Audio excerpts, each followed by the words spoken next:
from their homes in the East Jerusalem neighbourhood of Sheikh Jarrah.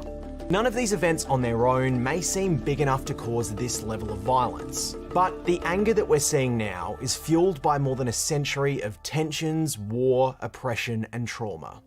So, to properly understand what's going on now, you need to look back. Let's start with the basics. When we talk about Israel and Palestinian territories, we mean these areas. This is Israel, and this is Gaza and the West Bank, which are also known as occupied territories. Most of the people who live in Gaza and the West Bank call themselves Palestinians. They have their own governing bodies and speak mostly Arabic, whereas the official language of Israel is Hebrew. Within the UN, more than 130 nations currently recognise the state of Palestine. Others, like the United States, Israel and Australia, refuse. While violence between Israeli Jews and Palestinians isn't anything new, it wasn't always like this. Before the First World War, there was no Israel. All of this area was part of the Ottoman Empire and was home to many different ethnic groups and religions. While most were Arab Muslims, there were also Christians and Jews. After defeating the Ottomans in the First World War, Britain took control of this area, which became known as the British Mandate for Palestine. Meanwhile, the area was seeing a significant increase in Jewish migration. It had a lot to do with a movement known as Zionism, which aimed to create a Jewish state in the region, the ancient homeland of the Jews. This was something that the British leaders had shown support for, but Britain didn't explicitly promise a Jewish state or a Palestinian state as we would understand it. At this time, Jewish migrants bought land in the area, which increased tensions between Jewish nationalists and Palestinians, and led to some Palestinian peasants having to vacate lands their families had lived on and farmed, sometimes for hundreds of years. It also led to a Palestinian uprising against the British, who was supported by Jewish militia. The uprising was unsuccessful and led to far greater losses amongst the Arab forces. What followed in the late 1930s was a policy paper issued by Britain that included restrictions on Jewish immigration and land purchases, and angered Jewish nationalists, eventually leading to an insurrection by Jewish militias. Then came World War II and the Holocaust, one of the worst genocides in modern history that resulted in the deaths of 6 million Jews. By then, hundreds of thousands of Jewish refugees were stranded in Europe. After the war, Britain decided to hand Palestine's future to the UN. The UN then came up with a partition plan to split the region into two separate states, one Arab and one Jewish, with Jerusalem as a separate international territory. As you can probably guess, it didn't work out. The Palestinians thought it was unfair and rejected the plan because they were a considerable majority of them, but were only assigned less than half the land. The Jewish leadership were also unhappy, but ended up agreeing to the decision and blamed the Arabs for initiating violence in the aftermath. On the 14th of May 1948, Jewish leaders declared Israel an independent state. What followed was a war between the Israeli army and Palestinians, who had some support from neighbouring Arab states. By 1949, Israel had won the war and claimed more land than the UN's original partition plan. Jordan, which sided with the Palestinians, occupied land which became known as the West Bank, while Egypt occupied Gaza. Jerusalem, a city at the heart of the continent and religiously significant to both Jews and Muslims, was divided between Israeli forces and Jordanians, although there was never an official peace agreement. Throughout this period, including time before the conflict, it's estimated hundreds of thousands of Palestinians became refugees in neighbouring countries and territories. Many had been forced from their homes. Others fled. Fast forward to 1967, and there was another war between Israel and its Arab neighbours. It's known as the Six-Day War, and ended with Israel controlling Gaza, the West Bank, and the Sinai Peninsula. Egypt and Israel signed a peace treaty in 1979, with Israel agreeing to withdraw from the Sinai Peninsula. But Gaza, the West Bank, and East Jerusalem continued to be occupied by Israel. Throughout this period, many Palestinians continued to push for independence. Israel also from their homes in the east. Alhamdulillahi Rabbil Alameen wassalatu wassalamu ala ashrafil anbiya'i wal mursalin wa ala alihi wa sahbihi ajma'in. Rabbi yassir wa la tu'assir, Rabbi tammim bil khair. Assalamualaikum warahmatullahi ta'ala wabarakatuh, and a very good morning to everyone. Alhamdulillah, welcome to all participants to this international webinar between UiTM Johor and Australian National University. And it is my pleasure to be a moderator in this webinar. I am Dr. Shazwani Abdurrahim from Academy of Contemporary Islamic Studies, ASIS UiTM Johor. To get blessing from Allah Subhanahu Wa Taala, that we start our webinar with Suratul Fatiha. Bismillahirrahmanirrahim.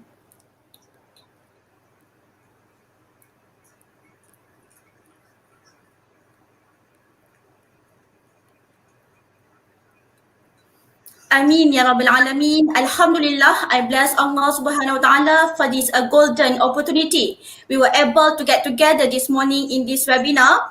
I'm glad to welcome our special speaker, Dr. Liana Khayali, who will present our interesting topic, a century of resistance, Palestinian activism and opposition to Israeli occupation and settler-colonialism. Thank you so much, Dr. Liana, for accepting our invitation to be a speaker in this webinar.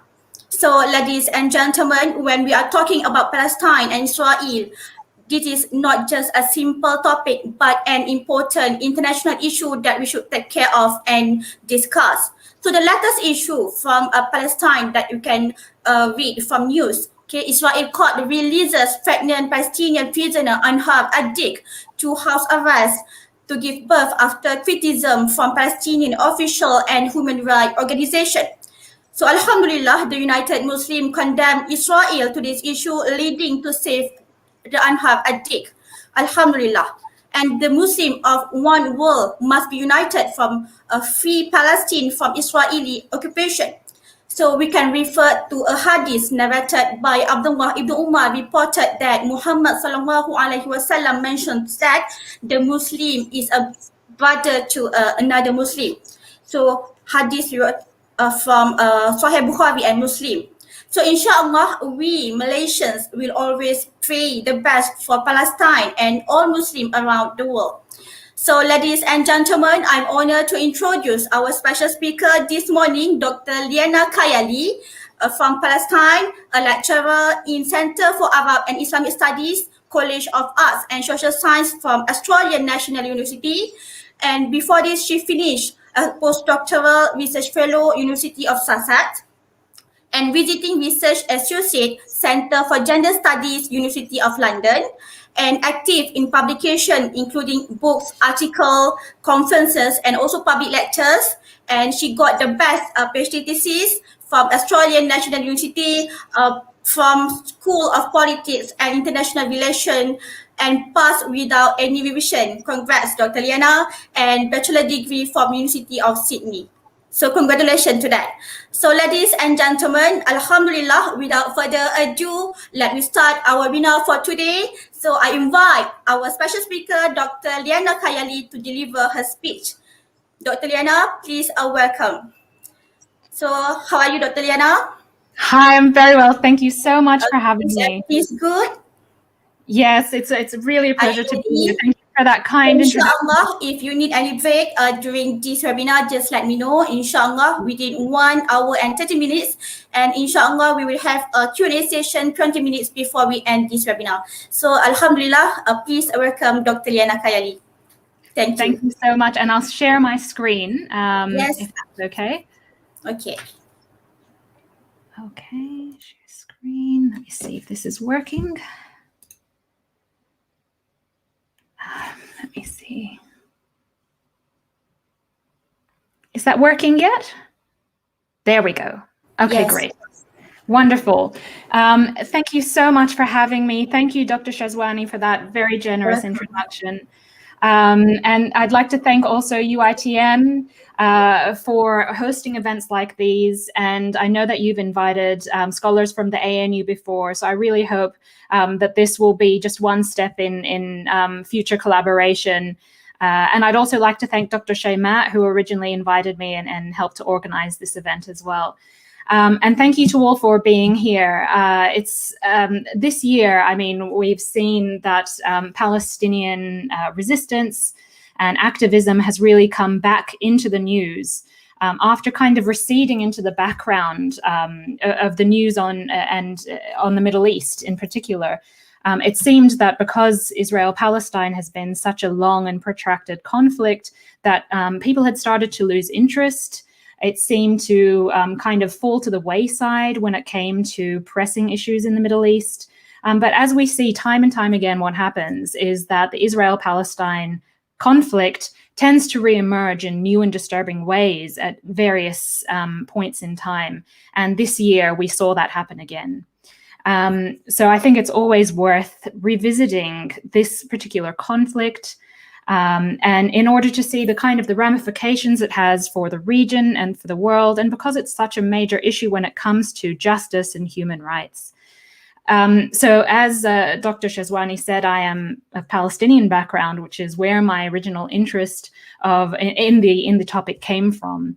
And so I'm interested in the Middle East more generally, but I was really interested in Palestinian activism and resistance and how it was that this movement, which seems to be fighting this uphill struggle and is so, constantly outmaneuvered, and it has a real lack of power on the international stage. And when it comes to, weapons and influence internationally, how it's managed to endure for over a century. So that's really what I want to focus today's talk on.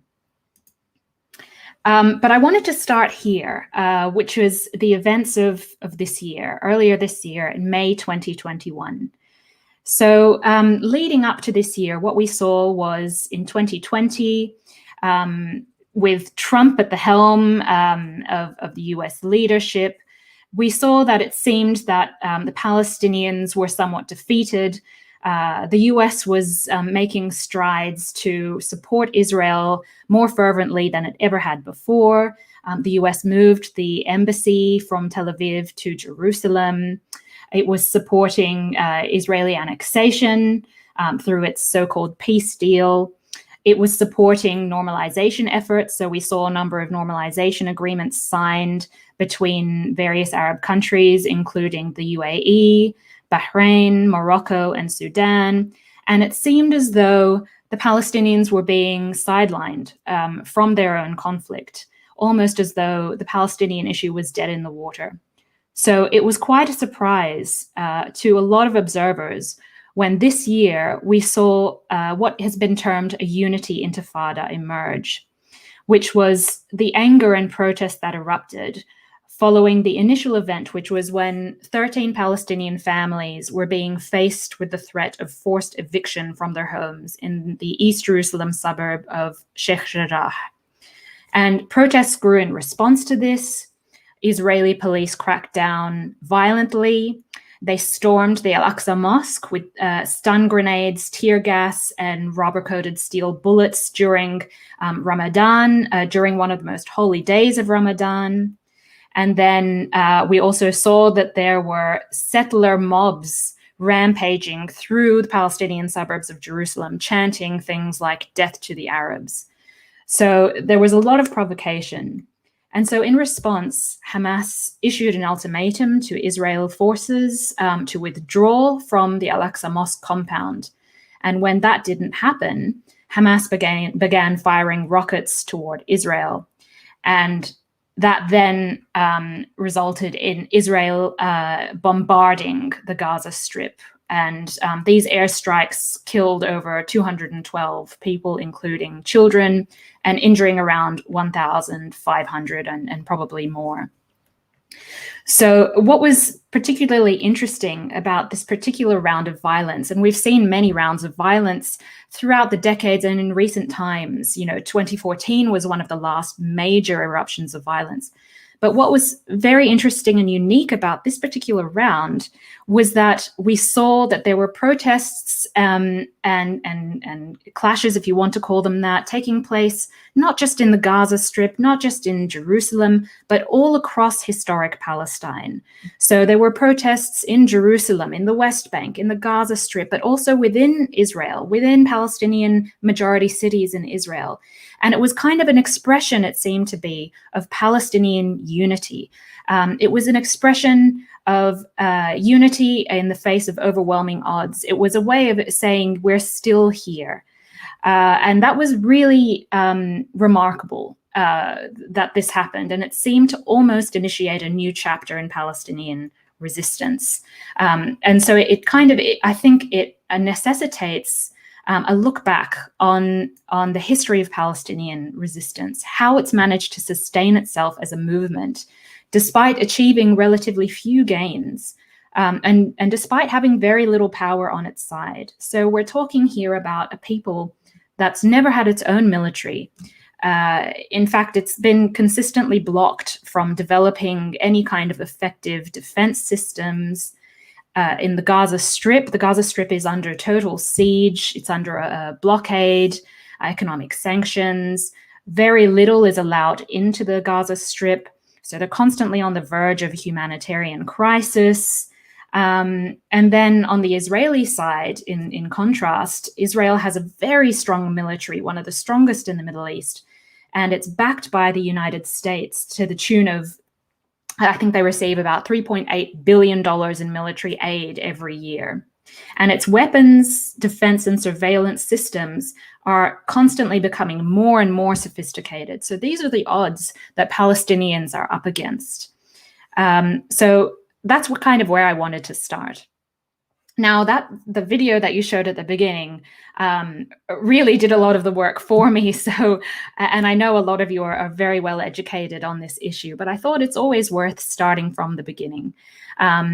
So just to kind of rehash some of the main points, I thought I would start with a map of the region, just to show you, first of all, how small this bit of land is. It's about 26,000 square kilometers. And the West Bank here is about twice the size of the ACT, which is a small area in Australia where I am.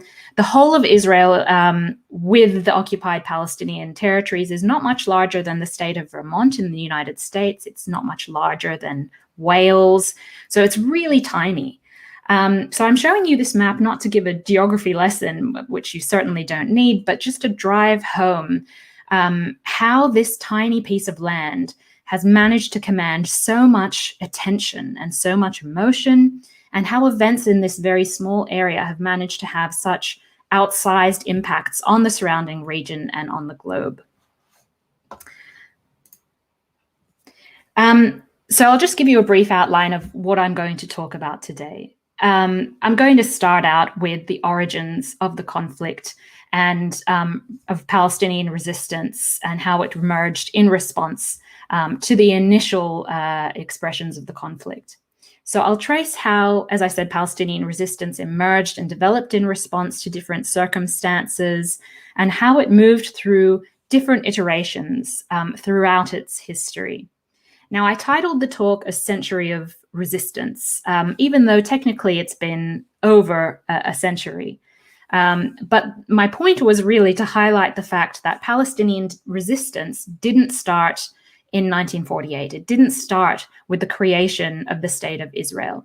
It actually started much earlier, in response to the beginnings of the Zionist project in Palestine and in response to British control of Palestine through the mandate system after World War I. So I'll start there and then I'll move through key periods in modern Palestinian history and activism, before going on to look at specific modes of resistance that have been interesting and that have featured at various points within the Palestinian resistance movement.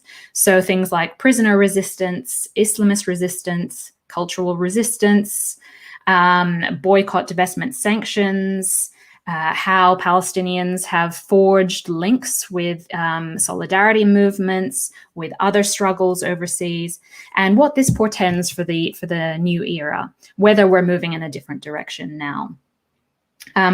And I just want to also make the point that Palestinians have been resisting against different injustices at different points of their history. So the resistance movement has developed and evolved in response to differing circumstances. So whether that be, land expropriation, which has started from the beginning and is still continuing on today, displacement has continued, dispossession, human rights abuses, mass incarceration. Since 2002, there's been the building of the separation wall, apartheid, various modes of discrimination, and so on. And again, I want to say that it's amazing that this movement has endured despite the fact that what we've seen, especially in the Western world, is a certain amount of compassion fatigue. So because this has been such a protracted conflict, what you tend to find is that people have tuned out. I wouldn't say so much in Malaysia. Malaysia has always been among the forefront of countries who have been steadfast in their support for the Palestinian struggle. But in the West in particular, there's been this tendency to view the Israel-Palestine conflict as something that needs to be solved through negotiations, or even something that could never be solved because it's been going on for a century. There's often this myth as well that it's been going on for thousands of years, which is just untrue, because prior to the Zionist movement in Palestine, Jews and Christians and Muslims all lived together in relative harmony in Palestine. So this is a very modern conflict. So I thought I'd start then where we can trace the beginnings of the conflict. And this is with the emergence of political Zionism. And so basically, this was a conflict that originated in Europe, in a sense, because political Zionism began in Europe. And the emergence of political Zionism tends to be ascribed to Theodor Herzl in the late 19th century. So this is him on the left there. And Herzl was born to a secular, assimilated Jewish family in the Austro-Hungarian Empire in 1860. And he was an ardent supporter of assimilation, of Jewish assimilation in Europe up until the Dreyfus Affair. I won't go too much into the history, but basically the Dreyfus Affair was this famous incident that rocked France, where a high-ranking Jewish military officer in the French army, Alfred Dreyfus, was falsely accused of passing military secrets to the Germans. So he was accused of treason. And this sparked a whole lot of anti-Semitism in France and in Europe more broadly.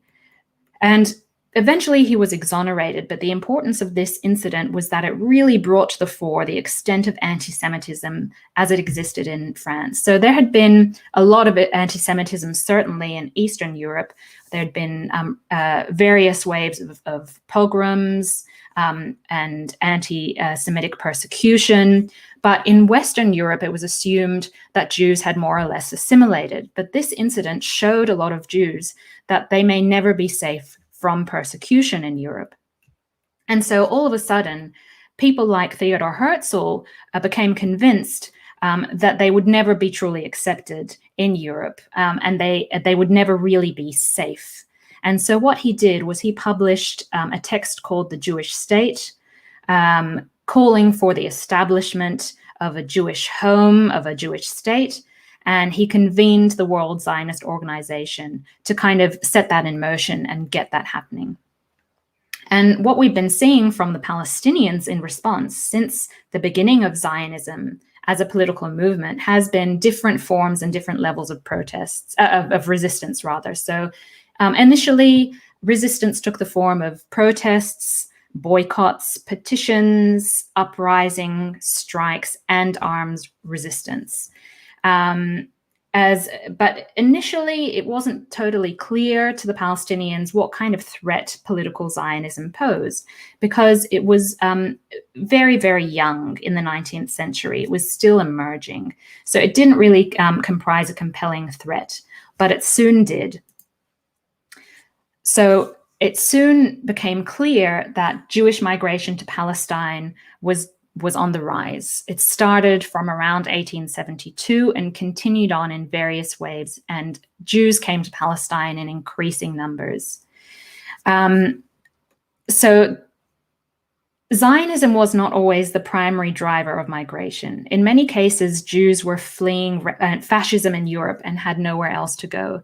But sometimes it was the appeal of Zionism, the ideological commitment to Zionism, that did bring a lot of Jews to Palestine. And so we see here, although I'm sorry, it's a bit of a blurry picture, starting 1872 through to 1948, just initially it was a steady rise in migration, and then suddenly a spike in the rates of migration with the Second World War, when, of course, we saw anti-Semitism in Nazi Germany and the Holocaust, of course. But just to backtrack a bit, we have to also involve the major powers in this, because they had a big role in kind of setting up the Israel-Palestine conflict. Some people actually blame the British entirely for the Israeli-Palestine conflict. And one major event which set things off was the Balfour Declaration.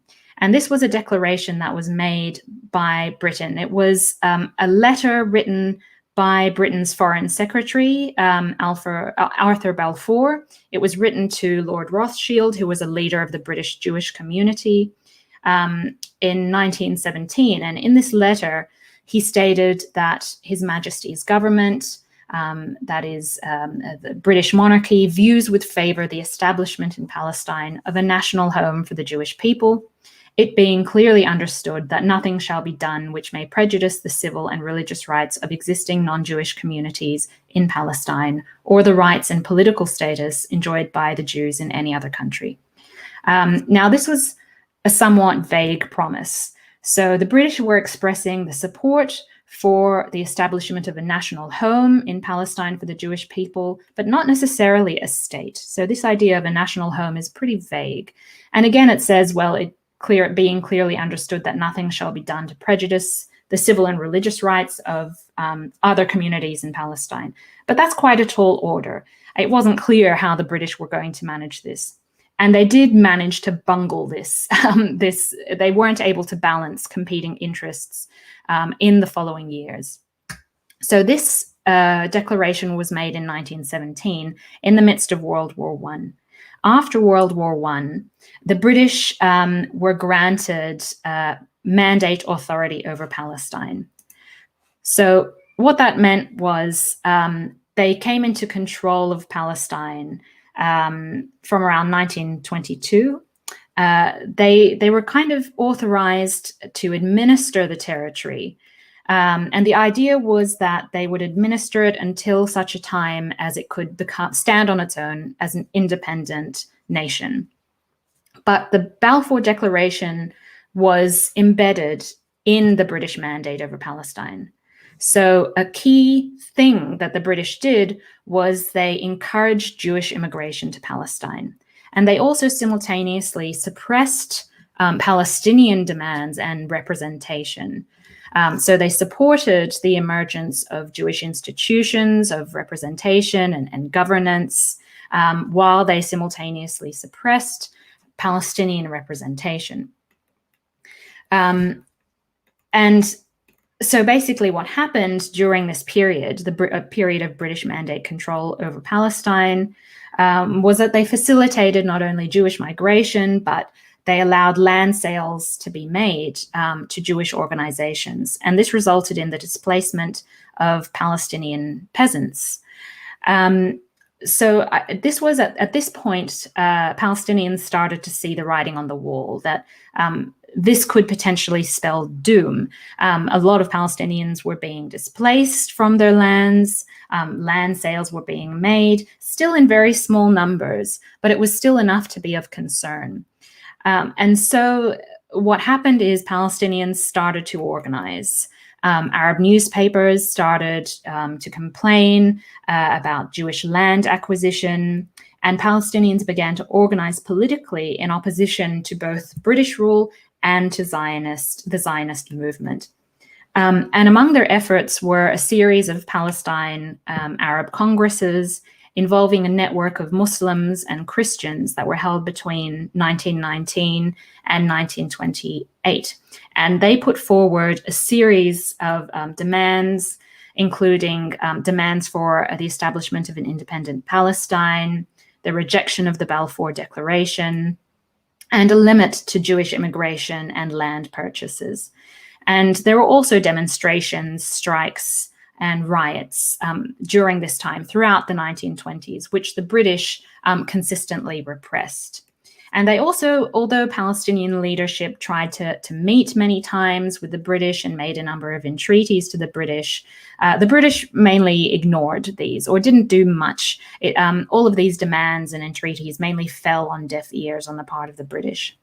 So during this time, we also started to see the emergence of guerrilla or militant groups, mainly among the Palestinian peasantry. So this is when we started to see a kind of gap between the elites in Palestine who formed the majority of the Palestinian leadership, and also those on the ground who were more peasants or from the lower classes, from rural areas that tended to undertake guerrilla action against Britain and the Zionists. And all of this culminated in the Palestinian revolt between 1936 and 1939. So this was in response to rising rates of Jewish immigration and the unequal status of Jewish and Arab communities. It led to growing hostility, Arab hostility towards British rule, as well as to the Jewish community in Palestine. So this insurgency culminated. It began with a 6-month general strike that was launched by the Palestinians against the British. And in rural areas, it also involved civil disobedience and armed insurrection, as well as popular revolts and other general strikes. And so initially, it was a very widespread, mass-based, mostly non-violent movement, but it soon became increasingly militant. And protests were mainly directed against the British for their failure to restrict Jewish immigration and land sales being made to Jews. And there was a demand for the establishment of a Palestinian national representative government. Now, what happened is the British didn't totally ignore what was going on, although they did violently repress the insurgency and crush the revolt in a number of ways. But they tried to respond to it. So first, they authorized a commission to investigate the main grievances, and they came back with recommendations. And one of the recommendations was the partition of Palestine into a Jewish state and a Palestinian state. But this was met with surprise and alarm, really, on the part of Palestinians. And it actually led to a new phase of the uprising, which once again broke out and spread in a more militant kind of character. So now Palestinians targeted British troops, they targeted British infrastructure, communication lines, installations, as well as Jewish settlements.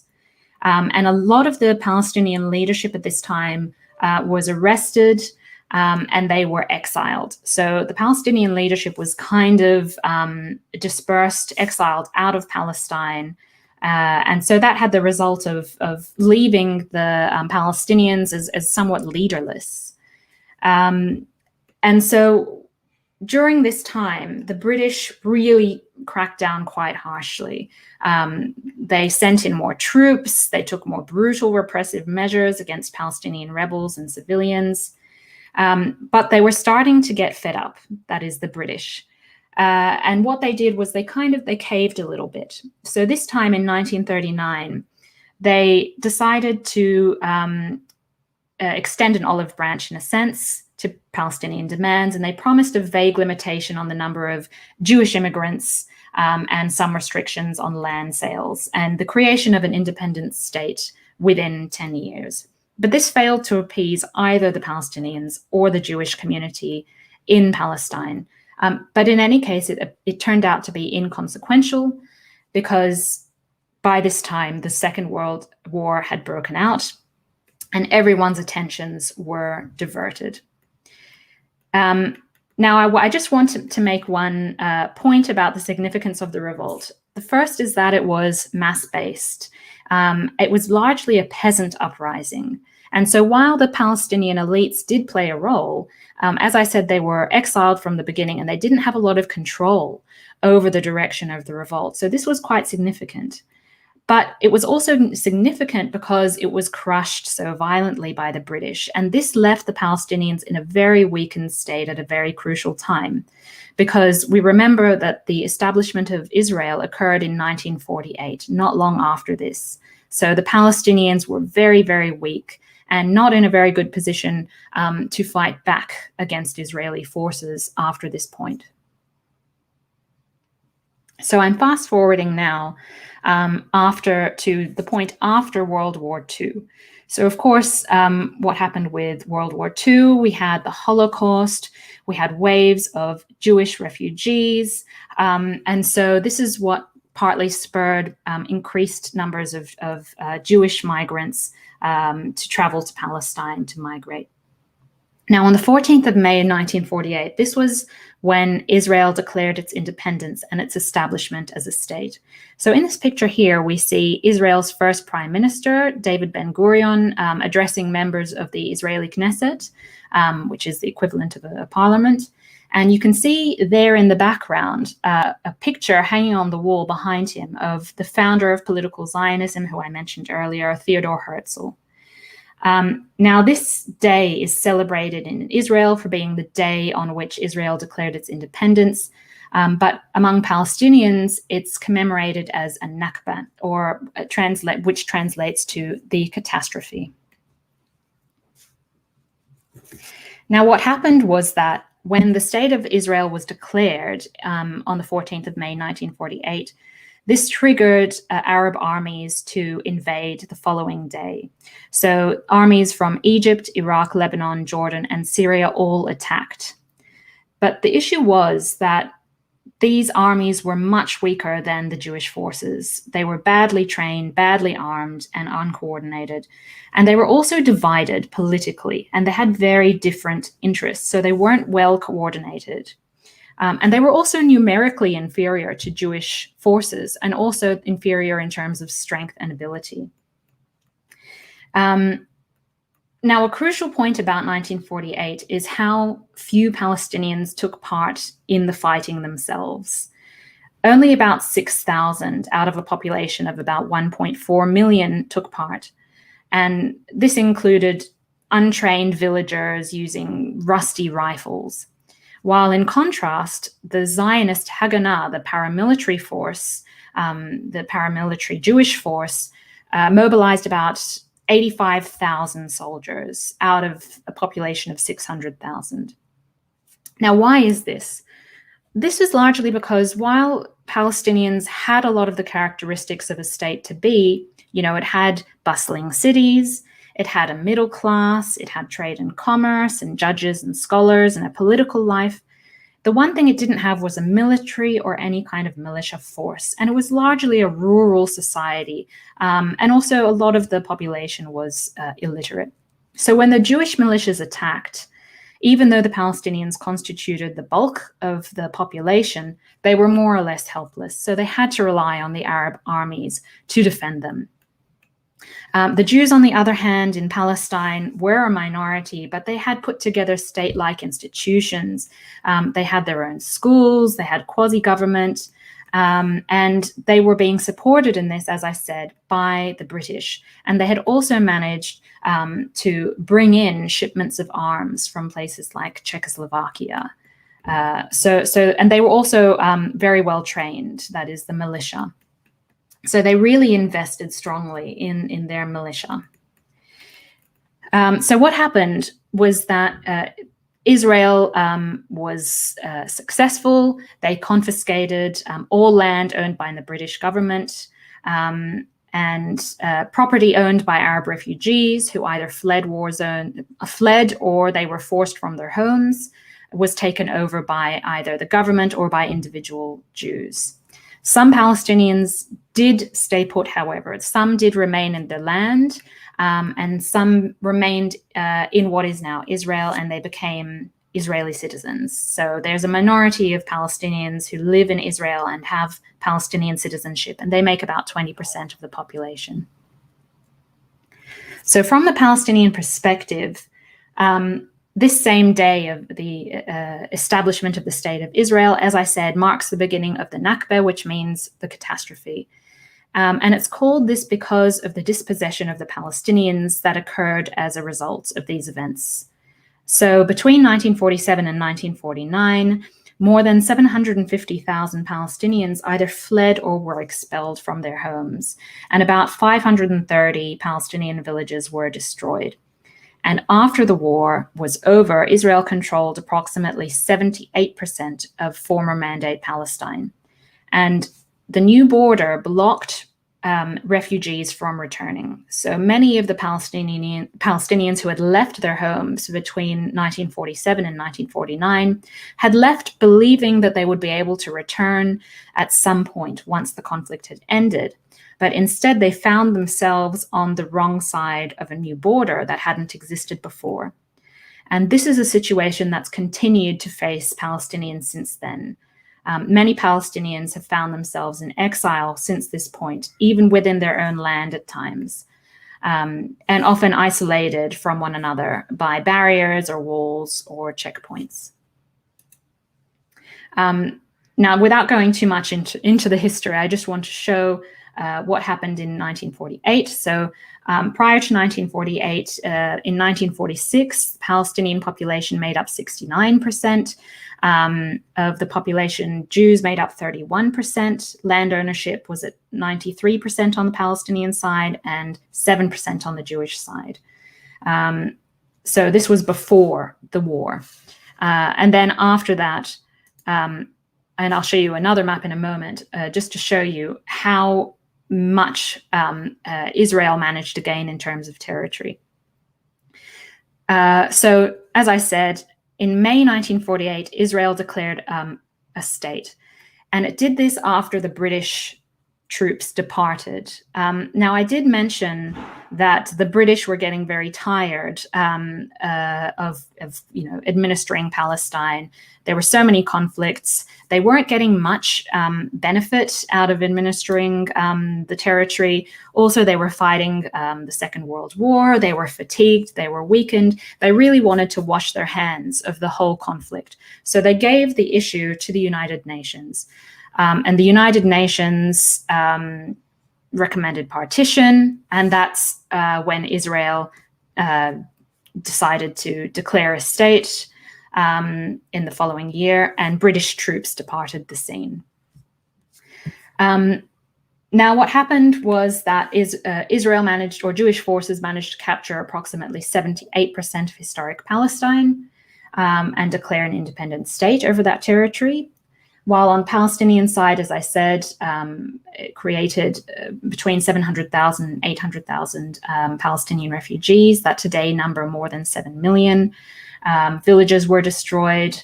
The Gaza Strip was occupied by Egypt, and the West Bank was occupied by Jordan. So this was the outcome.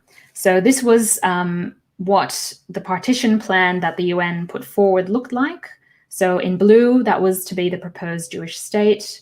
In yellow or beige, that was to be the proposed Arab state. And Jerusalem was meant to be an international zone, in a sense, internationally administered, belonging to neither state. But this is what happened after the war. So then what happened was that the Jewish state seized not only the bits in blue, but the bits in purple. And Arab territories were left to these tiny areas, the Gaza Strip here and the West Bank here.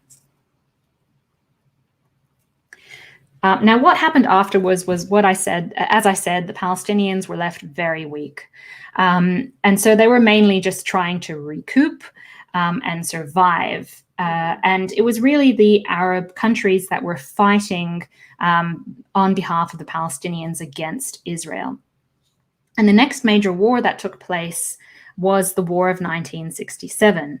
And without going into too many details, I can tell you that what the name of the war, which is the Six-Day War, really tells you everything you need to know, because you get a sense of how decisive a victory this war for Israel was. So it took place in 6 days.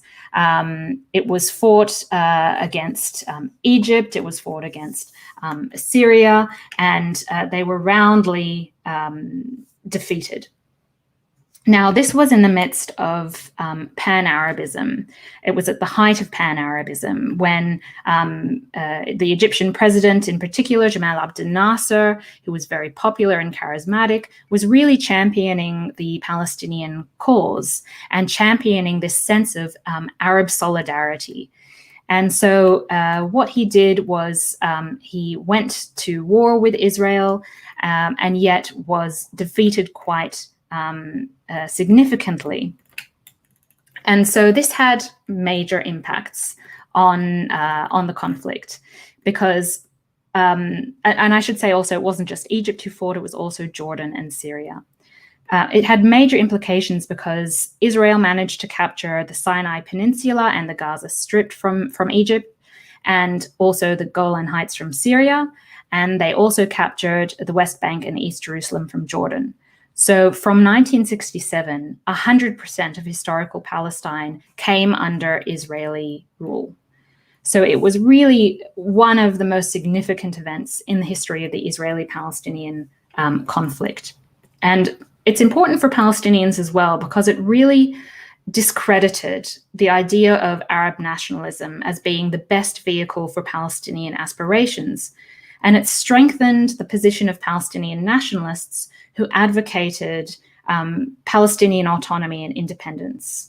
So this idea was that, well, we can't rely on the Arab armies anymore. We can't rely on Arab countries anymore. Anyway, they're divided, they have competing interests, and they're weak. We have to take matters into our own hands and fight our own struggle. And just again, to show you the outcome of the war, to show you how significant it was. So this was before 1967, and this is after 67. So previously, the West Bank was Jordanian controlled, Gaza Strip was Egyptian controlled. After that point, Israel took control of the West Bank, Golan Heights, Gaza Strip, and the Sinai Peninsula. So really, really decisive victory for Israel. And this is why, since then, the Gaza Strip and the West Bank have been under military occupation. Now, in the middle of the century, as I said, the Arab world experienced a wave of Arab nationalism, which was quite secular, pan-Arabist, and anti-imperialist. And what happened within that time as well was the establishment of Palestinian organizations like the PLO. So in 1964, the Palestinian Liberation Organization was established as an umbrella organization of various groups. And it emerged in this regional context. So it was very Arabist, pan-Arabist in its orientation.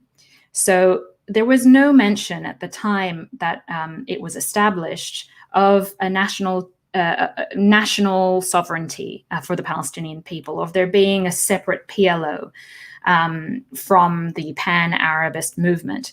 So the PLO mainly spoke about Palestinians' legal rights to their homeland, but they envisioned the Palestinian entity, if you like, existing within a broader Arab nation.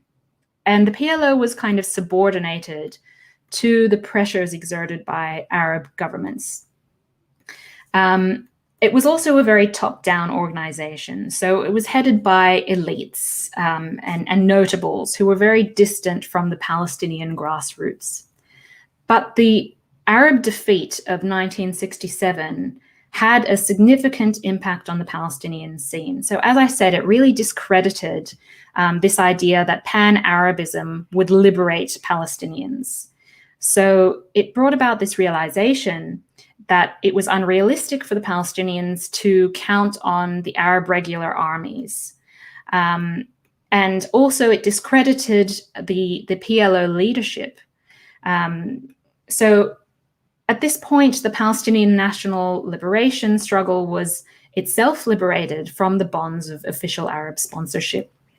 So the president of the PLO was forced to resign, and instead what emerged were guerrilla leaders, and the phenomenon of guerrilla action became much more widespread.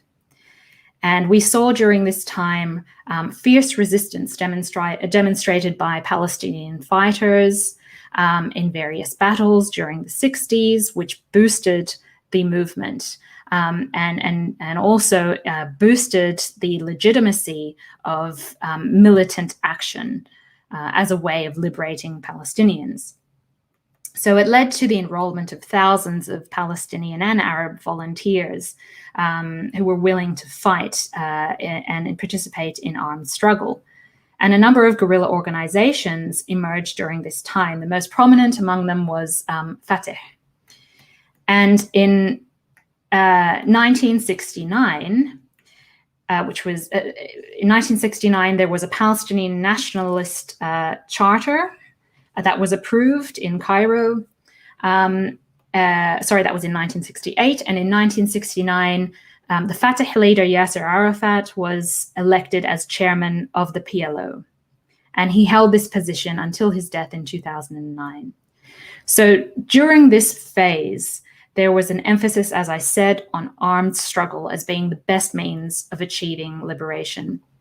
And Yasser Arafat in particular sought to emulate the successful Algerian revolt, where the guerrillas successfully managed to drive out the French colonialists after more than 100 years of colonization. So this was a model for many Palestinian revolutionaries at the time. However, Israel did manage to suppress Palestinian rebellion in the West Bank and in Gaza. What the Palestinians did instead was they kind of based themselves in different places, like in Jordan. So they based themselves in Jordan and undertook cross-border attacks. But Israeli defenses improved, and Jordan started to become irritated at the fact that these Palestinian guerrillas were drawing a conflict into Jordanian territory. So Jordan cracked down on these guerrilla groups and expelled thousands of Palestinian militants from the area. Then we get to the next decade, the decade of the 1970s, where again militancy was in the ascendancy among Palestinians, Palestinian resistance fighters, and also we started to see a number of terrorist acts being undertaken. So, for example, we saw a number of plane hijackings. We saw hostages being taken during the Munich Olympics. And we saw the rise of fighters like Layla Khaled, who is pictured here, who was a member of the the Popular Front for the Liberation of Palestine, one of the groups that was involved in these kinds of actions.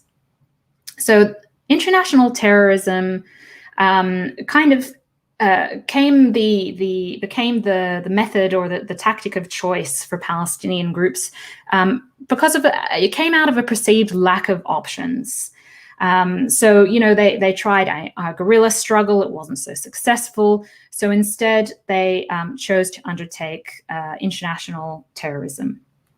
So the idea also was that international terrorism was cheap, it was easy, and the aim was to put the Palestinian struggle back on the map to bring it into international attention. And it both succeeded and failed as a strategy. On the one hand, it did gain world attention. It did put the Palestinian cause on the international agenda. But by the 1970s, by the end of the 1970s, we saw that it didn't really bring much in terms of, substantial gains. It didn't bring Israel to the negotiating table. In fact, Israel became less likely or less willing to negotiate with Palestinian groups because to them they represented, terrorism. And it also had the negative effect of associating the Palestinian resistance more broadly with terrorism.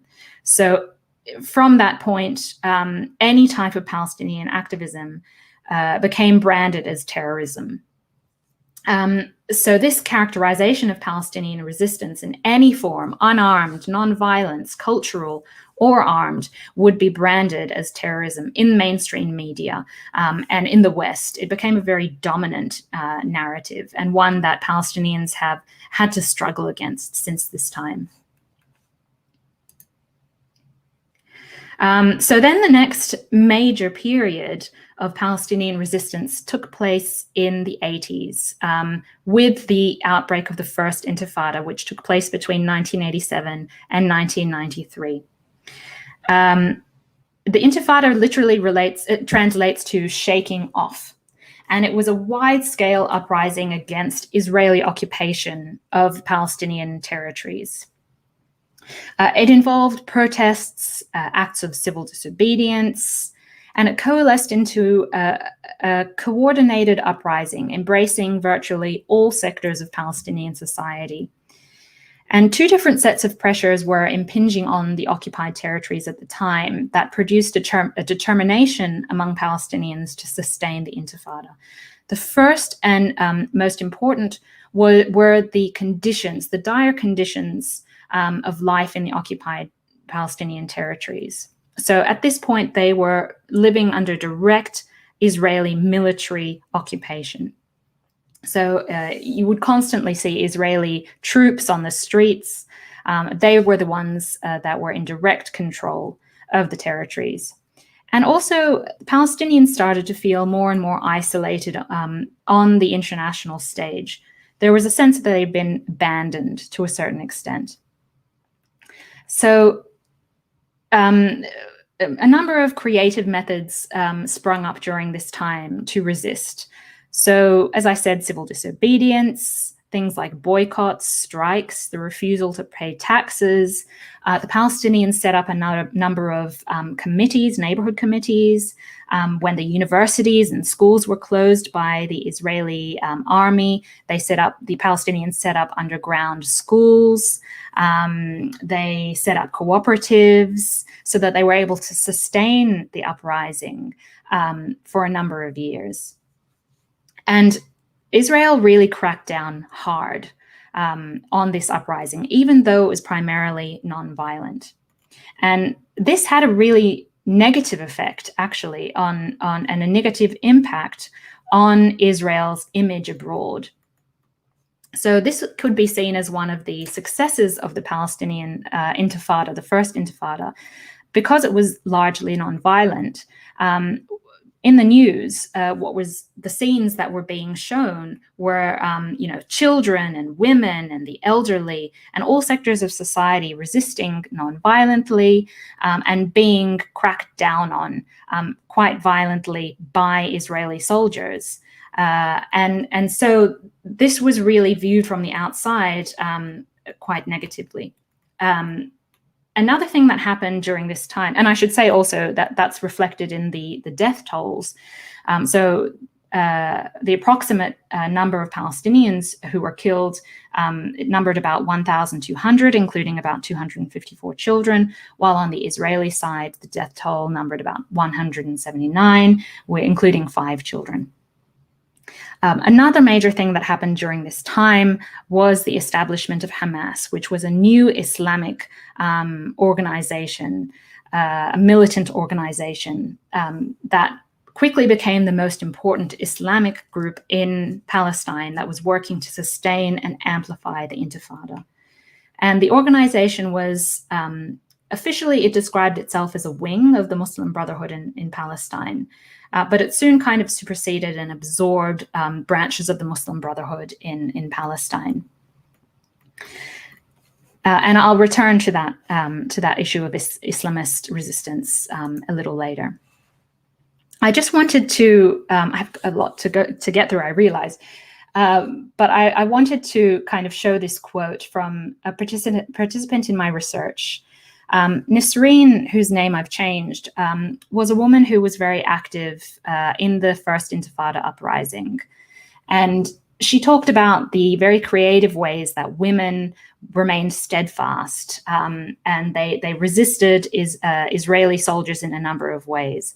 Including, for example, when tax collectors would come to take all of the belongings of Palestinians who were striking or who were involved in some kind of resistance.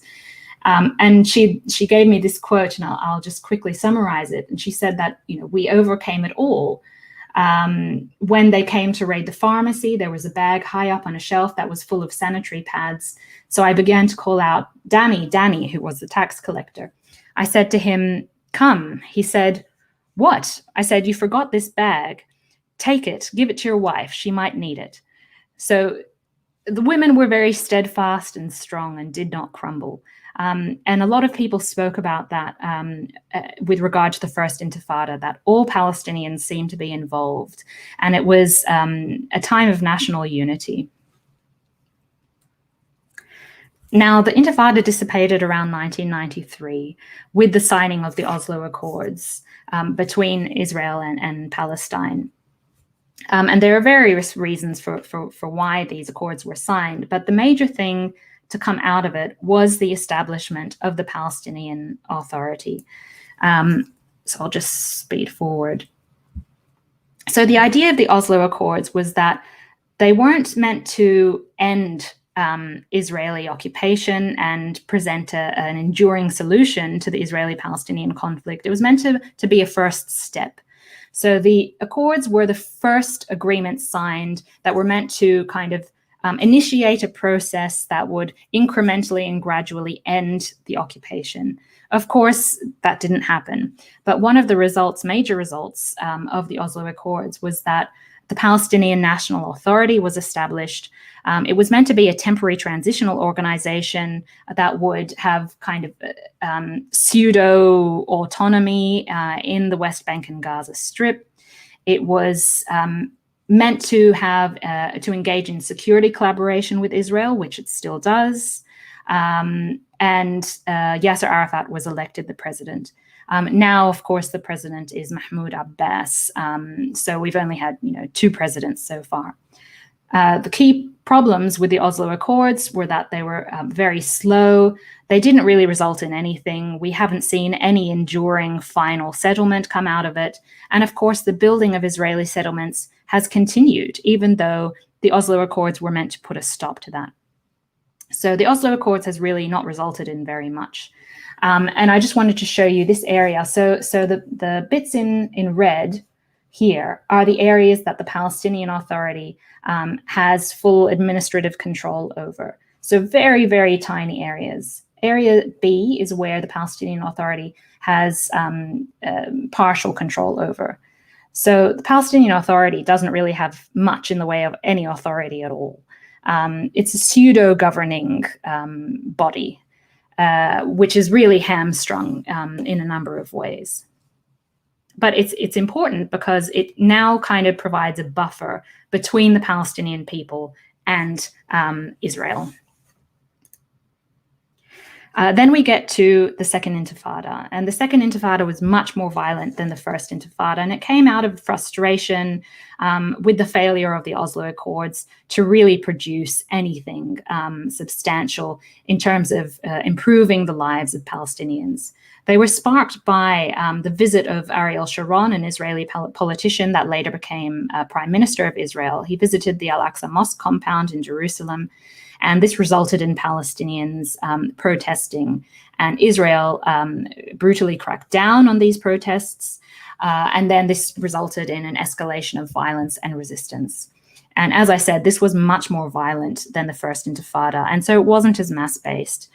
We saw groups like Hamas and Islamic Jihad engage in things like suicide bombings of buses, and so a number of Israeli civilians were killed. And still we had a very high death toll among Palestinians as well. I should speed through this next bit because I do want to get through a number of things. But the next thing of note that happened was that from 2002 onwards, Ariel Sharon began building what's known as the separation wall, which is this concrete structure which is 6 to 8 meters high at many points.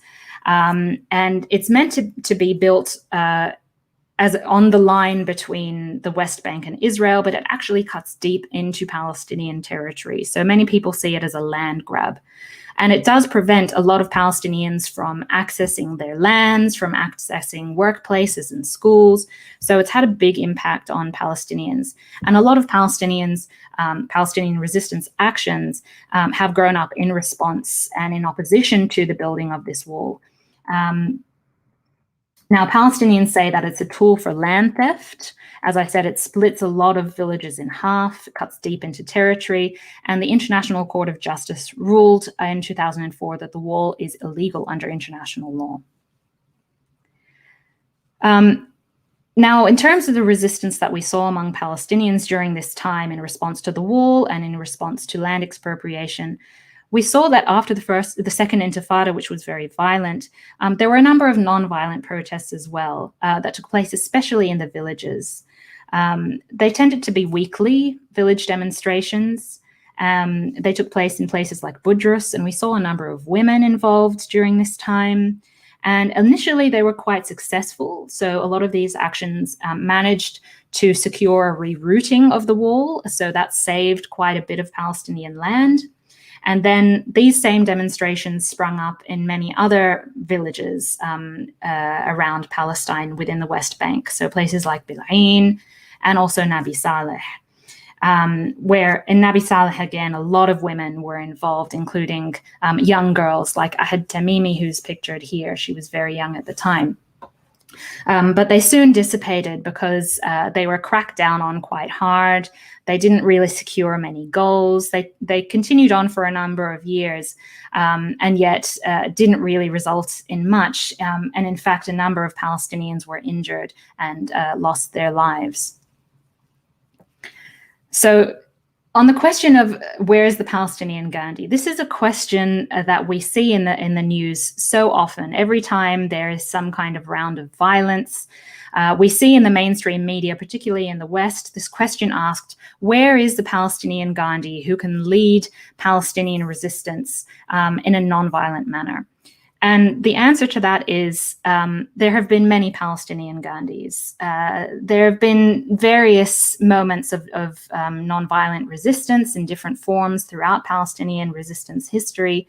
The issue is that they tend to be killed, these Palestinian Gandhis, so-called, killed or exiled or jailed. So among Palestinians, mass incarceration is a major issue. You won't find a Palestinian who hasn't had a family member or a friend imprisoned at some point in their lives. So that's the issue. I mean, and yet nonviolent resistance has endured in a number of ways. And in the meantime, settlements keep growing. So Palestinians are resisting against a number of different things: land expropriation, the expansion of settlements, the building of the wall, human rights abuses, and within Israel, Palestinian citizens of Israel have faced a number of discriminatory laws, policies, and practices as well. I just wanted to show you this map to show you how widespread Israeli settlements are, and to show you how likely it is that they will prevent the establishment of a Palestinian state. Because so the Israeli settlements are indicated in purple, although there's a lot of infrastructure around these settlements as well that cuts off a lot of land from Palestinian use. So you can see here, if you were to establish a Palestinian state, it would be very hard to do so now because, you know, the West Bank resembles Swiss cheese. So you can't really, if you're going to, unless you're going to forcibly remove all the settlers, then any territory you establish for a Palestinian state, it's not going to be contiguous. Now, I just wanted to explain why there has been somewhat of a downturn up until this year. In the post-Oslo period, there had been a decline in Palestinian collective resistance. A lot of people explained this as resulting from fatigue and demoralization. And certainly that does play a factor. Palestinians have been enduring occupation and settler colonial expansion for decades. And all of their resistance efforts appeared to be somewhat futile. So it's no wonder that Palestinians would be fatigued and wary of engaging in another round of violence and sacrifice. But there are other factors that have also contributed. Among them, harsh Israeli repression is an obvious factor, but also the role of the Palestinian Authority, which, as I said, has, you know, pseudo-governing power over the West Bank, which has become increasingly authoritarian, and it itself works to repress Palestinian resistance against Israel and against the Palestinian Authority. So Palestinians are resisting several layers of oppression, not just Israeli oppression, but Palestinian Authority oppression. The Palestinian Authority now has a reputation for being authoritarian and also for being inefficient and corrupt. It hasn't held elections for 15 years, since 2006. So we can see that's one clear indication of its authoritarian nature. Also tightening Israeli spatial control. So there's a matrix of kind of checkpoints and closures. And of course, there's the separation wall. All of these different factors function to make movement within the West Bank, between the West Bank and Gaza, very, very difficult. So a trip that used to take, say, 45 minutes can now take 3 hours. So it's very hard for solidarity groups to form linkages. So you've had that results in a kind of localization of the resistance movement and fragmentation in terms of a territory and communities. Then also we've seen the decimation of Palestinian civil society. And that's taken place because after the Oslo Accords, there was an influx of donor funding from the international community. And what they did was they set up a number of NGOs that received funding from, you know, USAID or from the EU. And that funding came with strings attached. So a lot of these NGOs are very professionalized. The people that work in them receive salaries, and they've replaced the formerly grassroots-based civil society organizations that existed in Palestine and work to kind of sustain resistance there. Also, Palestinian politics is marked and beset by disunity and factional competition, particularly between Hamas and Fatah. And the Palestinian Authority seems more intent on shoring up its own power and kind of on state building, this illusory state building process, than it is focused on liberating Palestinians. So now I just briefly want to talk about different modes of resistance that Palestinians undertake in the current day. So first, I mentioned Islamist resistance with reference to Hamas and Islamic Jihad primarily, but there are a number of different groups as well. So the PLO hasn't been the only framework through which the Palestinian struggle has been carried out. So Islamist groups, most of whom are militant, were there from early on, from the Mandate period. which was when the Egyptian Muslim Brotherhood established some branches in Palestine. However, these groups were mostly focused on social outreach rather than armed struggle. So what happened is that Islamic Jihad broke away in response to that. So they wanted to carry out more military, militant operations. And then Hamas also wanted to do the same. So it reformed itself. And they emerged in the 1980s. And Hamas became very popular, partly because, you know, they emerged at the same time as there was a rise in political Islam in the region. It superseded Pan-Arabism, which had kind of fallen away after the defeat of the Arabs in 1967. So political Islam was really in the ascendance. And Hamas was very popular partly because it provided an alternative to the PLO, which was seen to be quite corrupt and not very effective. Whereas Hamas kind of was very effective in organizing social outreach, as I said. They had clinics, they provided education, and they had a number of mosques that were funded by the Gulf. So the Gulf funded a lot of mosque building efforts in the region at the time, including in Palestine. And what also helped was that Israel granted these Islamist groups a lot of leeway comparatively, because they wanted them to grow and become a counterweight to the PLO. So to a certain extent, Israel is responsible, or was responsible, for the growth in Hamas and Islamic Jihad.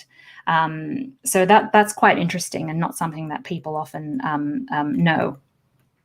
And Hamas, as I said, was involved from the 90s to the early 2000s in a number of terrorist acts like bus bombings, which killed scores of Israelis. But Hamas has since renounced their use. And instead now they're mostly involved in things like rocket firing from Gaza in particular. So in 2006, Hamas won the Palestinian legislative election. This resulted in a war, essentially a battle between Fatah and Hamas took control of the Gaza Strip, after which Israel imposed a blockade. So essentially, that's why Gaza is now often called the world's, the largest open-air prison that exists in the world, and it's very densely populated. Another form of resistance that's taken root in recent years in particular, is cultural resistance. So things like art and graffiti, film. We've seen a number of great Palestinian films being produced, Palestinian embroidery, literature, poetry, theater, music and dance, so folk music, folk dance, traditional dabka dance, but also things like rap and hip hop that have themes of resistance.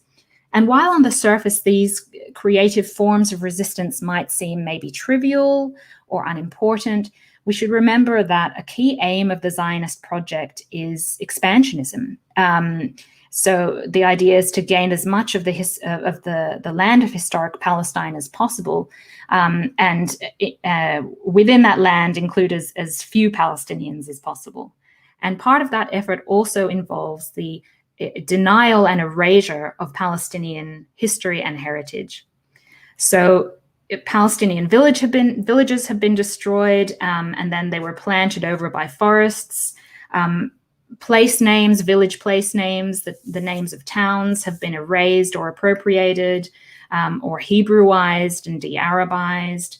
A number of Palestinian foods have been co-opted by Israel. So things like the popular Palestinian dessert knafe, falafel, that kind of thing, they're all being branded as Israeli. And so in this context, we can see how an assertion of Palestinian tradition and culture can constitute an assertion of Palestinian identity and continued presence. And so it's also a demonstration that Palestinian culture is still alive. It still exists and it's still evolving. Now, also there's the issue. There's the prisoner resistance movement. So I mentioned the issue of mass incarceration. So since 1967, Israel has imprisoned more than 800,000 Palestinians, including hundreds of children, and many are held without charge or without trial. So they're held in administrative detention.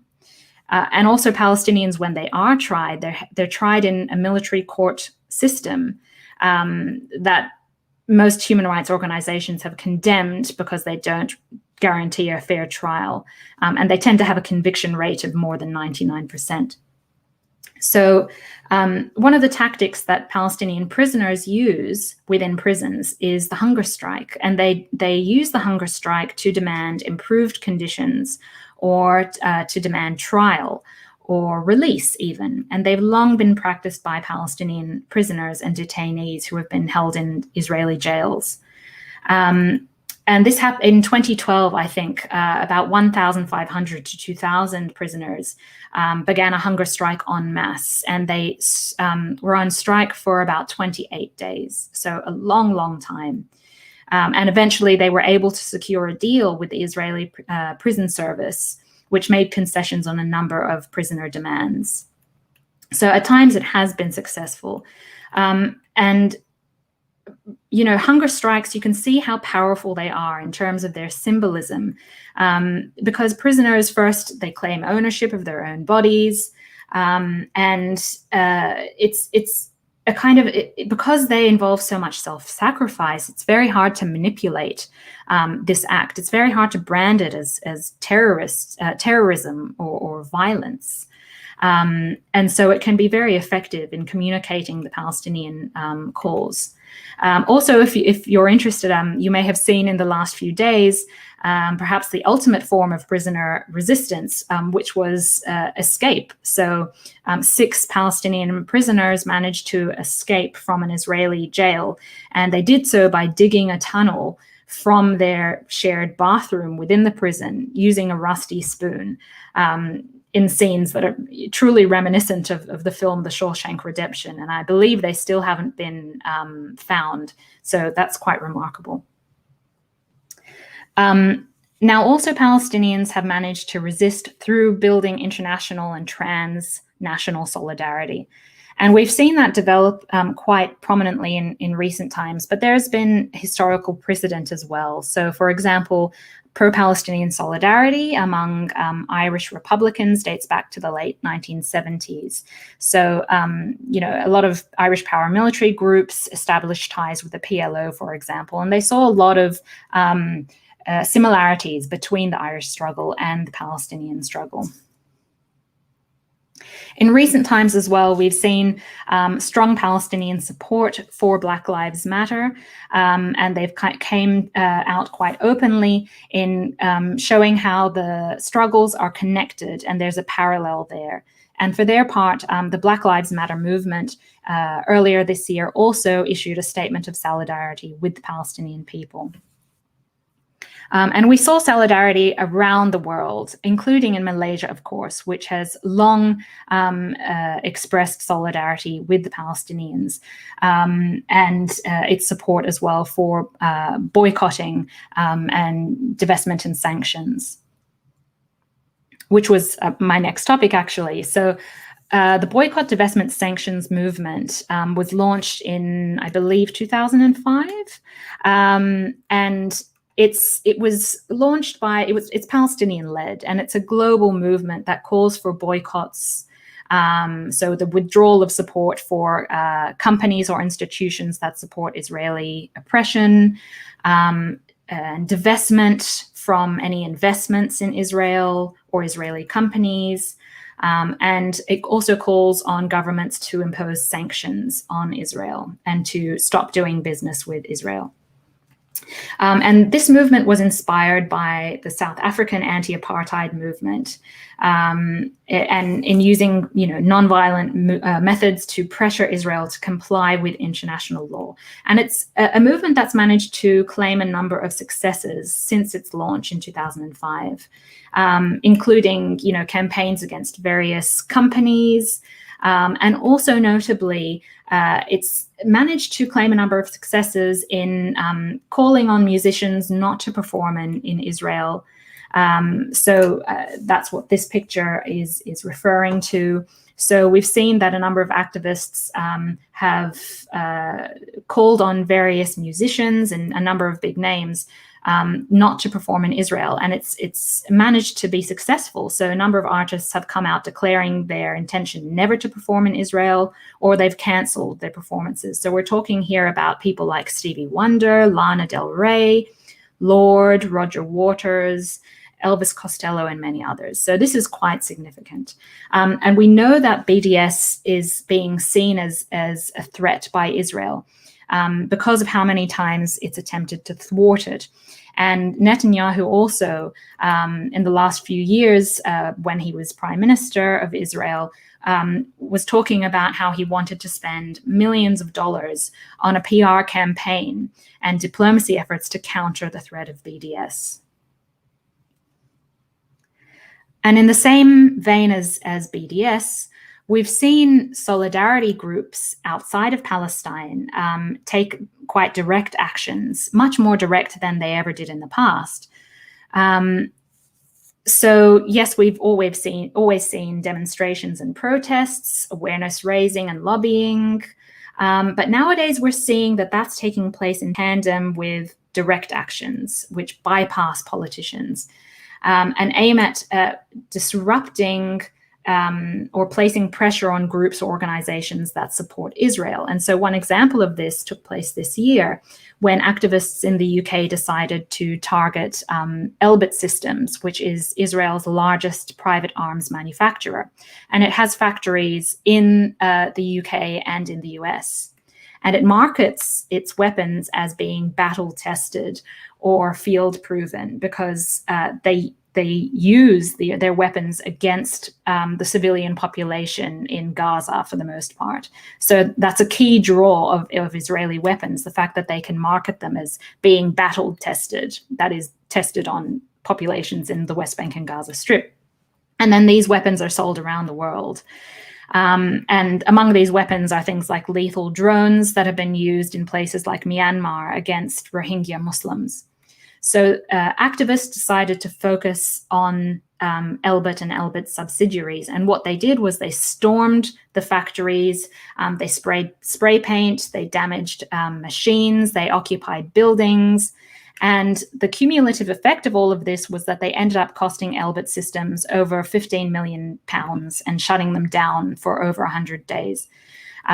So this is quite interesting as a somewhat successful way of imposing a direct cost on the operations of companies that support Israeli policies of oppression and violence. And now there's also a struggle over or a debate over how to frame the struggle, the resistance struggle. So there's a struggle over narratives and a contest over terms.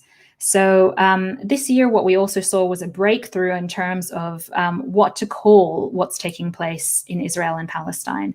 And we saw that, for example, the Israeli human rights organization B'Tselem, and then after that, the major international human rights organization Human Rights Watch issued reports characterizing or calling what's taking place in Palestine as apartheid. So saying that what Israeli authorities in their policies and practices are doing are tantamount to crimes of apartheid and persecution. And this is important because apartheid constitutes a crime under international law. And this is important because it's reframing the struggle in people's minds. And that might help to change people's minds or to make people care about the issue. So it's key to have the right analysis. And so that's why discourse is important when it comes to this issue. Yes, you can say, it's just words. In the end, you can issue as many reports as you want. What does it matter? But first, we have to change the minds of populations, for example, in the West or in the US. And then slowly that might bring about a change on the level of policy. So that's yet to be seen. However, I think I should stop there because I'm running out of time. I have so much more to say, but perhaps then we can go to the questions about, future directions and so on. So I might just stop sharing for now and then turn to you.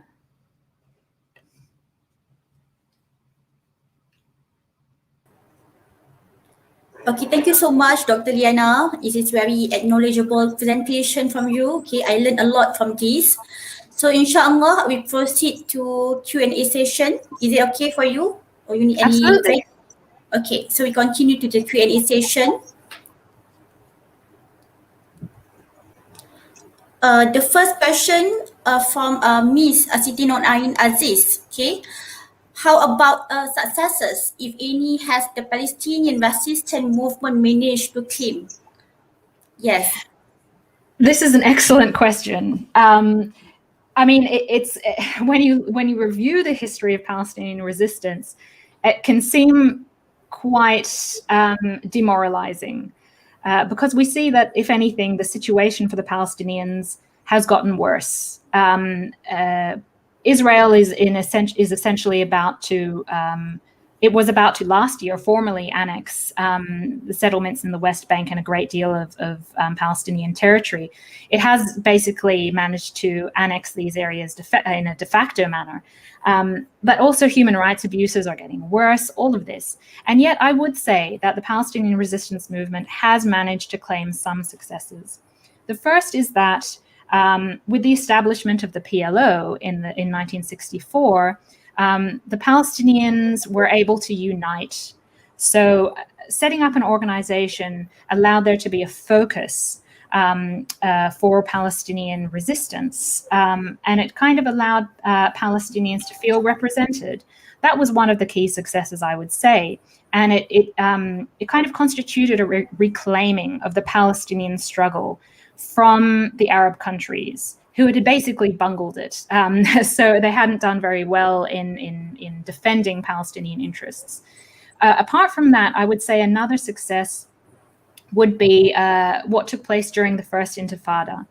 So during the First Intifada, as I said, it was mainly a large, non-violent or an unarmed uprising.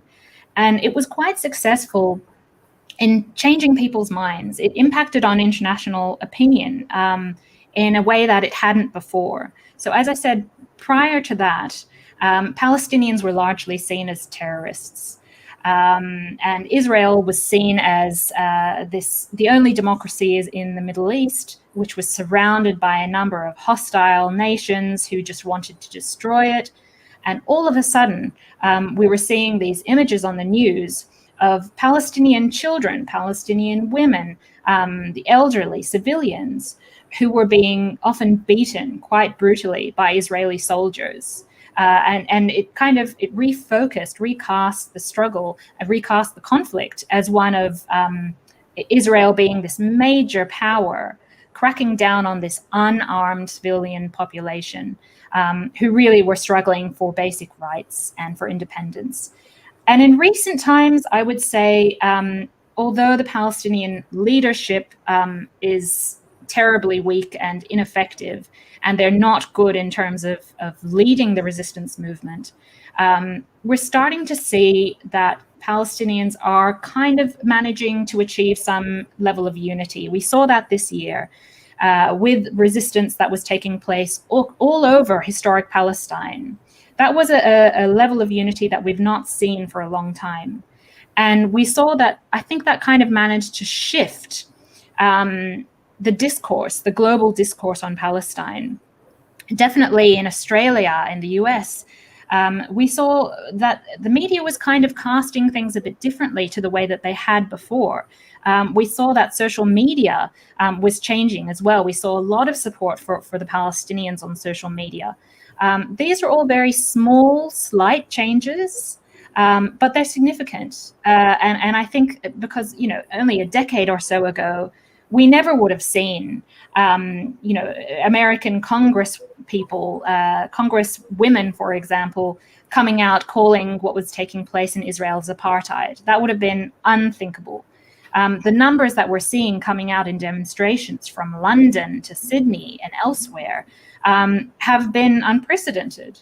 So I think that's another success. And the fact that Palestinians have cleverly managed to connect their struggle to other anti-colonial struggles around the world, and also struggles against racism and structural injustice, like the Black Lives Matter movement in the US and elsewhere. So there are some signs, positive signs in there, despite most of the story being quite bleak.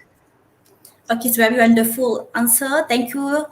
And then next question from Ms. Nurfahana Muhammad Dawood. What factors influence the character or nature for Palestinian resistance and the types of actions that tend to be employed? Okay. Thank you for the question. Thank you so much for that. These are excellent questions. This is quite a difficult question to answer. But we can see that obviously Palestinian resistance hasn't been a monolith. It's been expressed in different ways. At times it's been more violent. It's been a focus on guerrilla action, and at times it's been more non-violent. At times it's been focused on lobbying or on pressuring Western countries, for example, or international public opinion, or even the UN. And so there is that question of what influences the types of tactics that are taken up. It depends on many different things, domestic factors and external factors as well. So, for example, at the moment, we're seeing that Palestinian leadership has shown itself to be quite ineffective. Apart from Hamas still kind of presents itself as the main defender of Palestinian interests, and in this latest round of violence, perhaps the only Palestinian group who has managed to show up for the Palestinians and use violent methods, obviously, to do that. But I think increasingly Palestinians are starting to be disillusioned with the Palestinian leadership. And so they're wanting to take it into their own hands, take matters into their own hands, and engage in a mass-based uprising. So what often happens is that Palestinians decide to undertake non-violent methods when they're disillusioned with the leadership. And also when they have grassroots organizations in place. So those are a few different factors. Also things like, funding, if groups are being funded by various countries like Iran or Qatar, which a lot of Islamist organizations are, then they might be a bit more emboldened to take armed action. And a lot also depends on perhaps prior successes. So after the First Intifada, we saw a kind of perceived failure of nonviolent methods. And so what happened after that was a turn to militancy, because people saw, well, nonviolence failed, so now we should turn to maybe more armed methods. And then when that failed, people said suicide bombing doesn't work. Most Palestinians were against it. And so they shifted once again away from terrorism towards more pragmatic methods and things like boycott, divestment, sanctions. So it's constantly in response to domestic conditions as well as external conditions as well. Okay, thank you, Dr. Lena. And then next question is from Dr. Nurul Badriya. What kinds of transnational linkages has the resistance movement formed with other movements outside the Middle East? Okay, thank you for the question, Doctor. Thank you, Dr. Nurul. Well, I think I did explain some of the linkages that have been formed. In the past, I don't think that the Palestinian resistance movement was as adept at forming linkages. It did have, as I say, some links with, for example, the IRA, the Irish Republican movement, and they did exchange tactics. So, for example, when it came to hunger striking, they kind of emulated each other. The Irish emulated the Palestinians emulated the Irish, and they did have formal ties. There were also some links made with South Africa, the South African anti-apartheid movement. But at times, I would say that the Palestinian movement has tended to almost distance itself from other movements, or it's been painted as almost exceptional, which in my opinion has been a mistake, because it is first and foremost an anti-colonial movement in the same vein as a lot of other anti-colonial movements. And it can command a lot of solidarity among, for example, Muslim communities all around the world. And not just Muslim communities, Christian communities, and marginalized groups. And so in recent years, we've seen that there's been a real effort, particularly in the US, to establish ties with Black Lives Matter in particular. And so they're very consciously connecting their struggle. In Australia, what we've seen is forging of ties with Indigenous Australians, with First Nations Australians as well. Because I think there's a realization that we can't, as the Palestinian community in Australia, very well condemn Israeli settler colonialism while we're living in a settler colonial state ourselves. So that's why I think there's a realization that we need to work in tandem with other groups in opposing settler colonialism and in whatever guise that may be. And also I think we're seeing ties with various other movements, feminist movements as well. I'm seeing campaigns saying that you can't be a Zionist and a feminist at the same time. So that's been really heartening, and that's been spearheaded by diaspora groups. So I think that's partly a big factor there, because diaspora groups have grown in strength. Now we're talking about second generation, third generation migrants who are integrated into their communities a bit more. They've got a bit more political and social capital. And so they're able to organize much more effectively and also forge links more effectively too. So that's been a positive development. All right, so thank you, Doctor. And then next from Shaira Ismail, thank you. Human rights have been manipulated by the United Nations and Western countries and the supporters of the Israeli occupation. And it is questionable of the role of United Nations to maintain the international peace and security. And the question is, it seems that there is a restriction of the Nations United power and jurisdiction to resolve the injustice and unfair treatment enforced by Israeli occupation. So any reasons for that, Dr. Liana? Thank you for Shaira Ismail. Thank you very much, Shaira. I think that's a brilliant assessment, and I agree with you. The United Nations was involved in the conflict from the very beginning. It was one of the first matters that it became involved in after its establishment in 1945. And yet since that time, it's really had very little effect in kind of bringing about any kind of peaceful settlement. Almost every year we see that the General Assembly overwhelmingly votes to, for example, condemn Israeli occupation or condemn the continued building of Israeli settlements. But the General Assembly is not the Security Assembly, and so they can vote on as many resolutions as they want, and it won't necessarily result in any kind of substantive change. And so that means that Israel is able to continue its actions with impunity. And the main reason for that is that there's a lack of political will within the United Nations, and particularly on the part of the United States. The United States is, of course, the major backer of Israel. And it's one of the members of the Security Council, and so it's able to veto any kind of resolution that might be proposed in the Security Council that would be critical of Israel. And that may amount to any kind of substantive repercussions for Israel. So the United Nations has been hamstrung in its abilities to really affect any kind of impact on the conflict. So we see, you know, commission after commission come up, saying that Israel has committed war crimes, and it doesn't really amount to anything of note.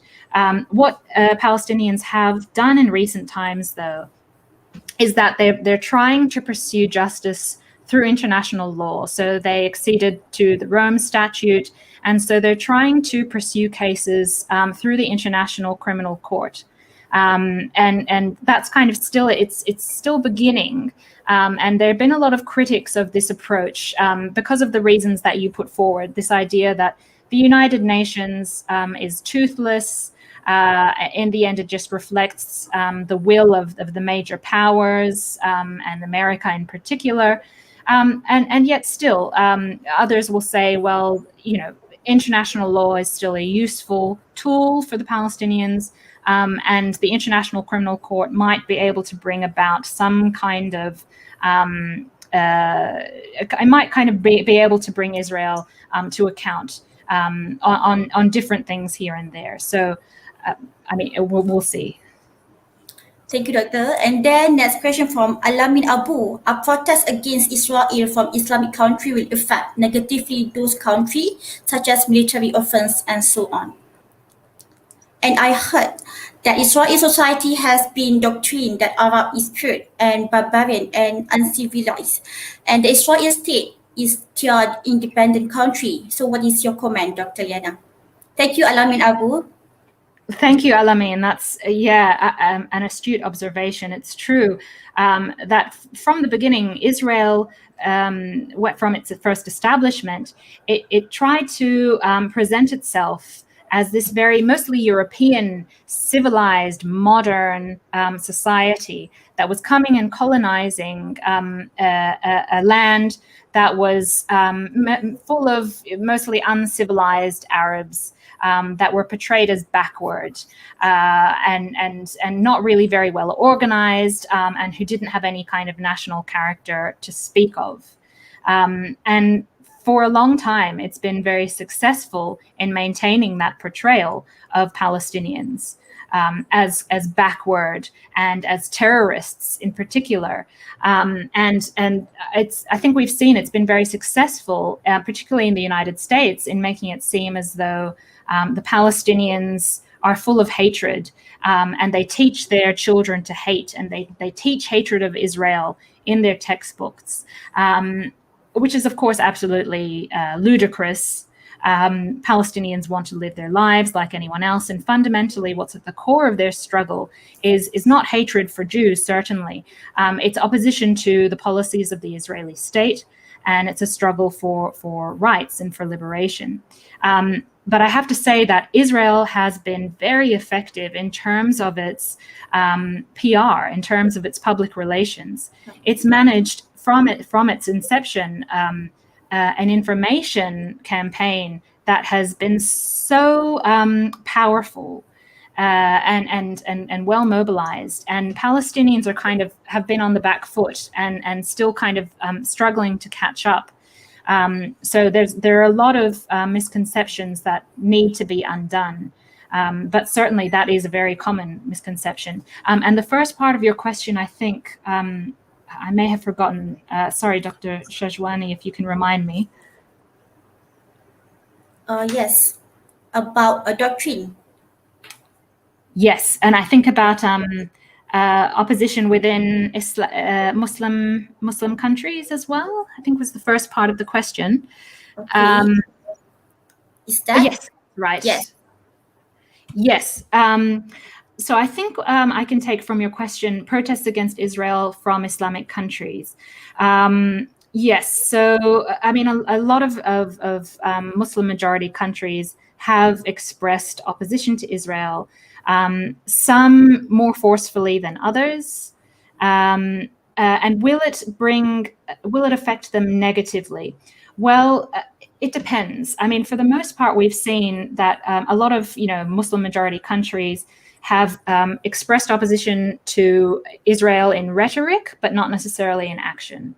So, of course, we saw in the last couple of years that a number of Arab countries have established agreements of normalization agreements with Israel. So Morocco and Sudan and Bahrain and the UAE.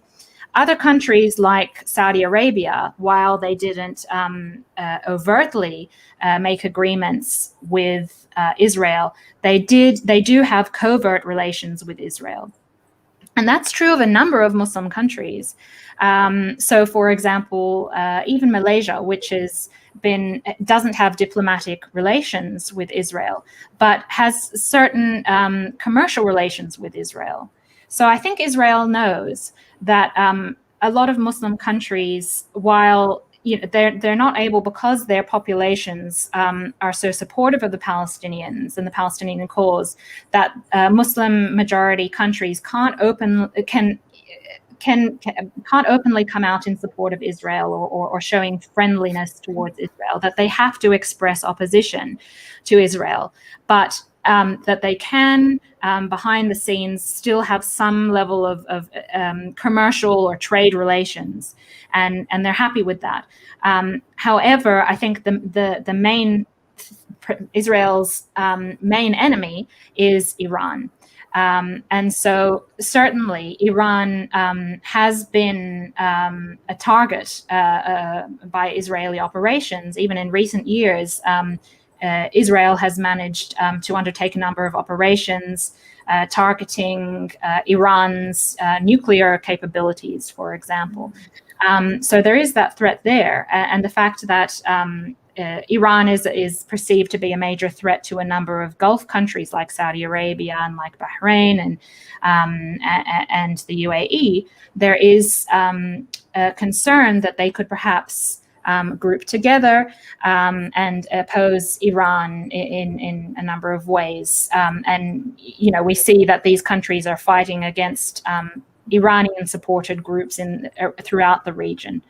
So I hope I've answered your question. All right, thank you, Dr. Liana. And then next question from Noliana Muhammad Shazali. Okay, Assalamualaikum, Dr. Liana. I'm Dr. Liana from UiTM Seremban. Okay, for the NGO that works with salaries, does it mean their help is conditional and needs something in return? If so, what kind of return they need? Thank you. Thank you, Noliana Muhammad Shazali. Okay, Dr. Liana. Thank you for that question, and hello to a fellow Liana, and from UiTM as well. It's wonderful to hear from you, and this is a great question.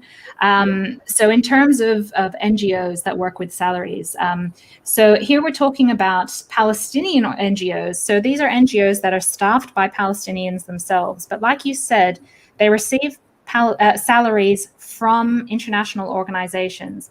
And you're exactly right. It does mean that their help is conditional. So it's not exactly a transactional thing exactly, but it's that, so for example, USAID or the EU or various donor organizations will give a set of funds to an NGO, and they'll put it towards a particular project. So a Palestinian NGO might say, we want to support women's empowerment.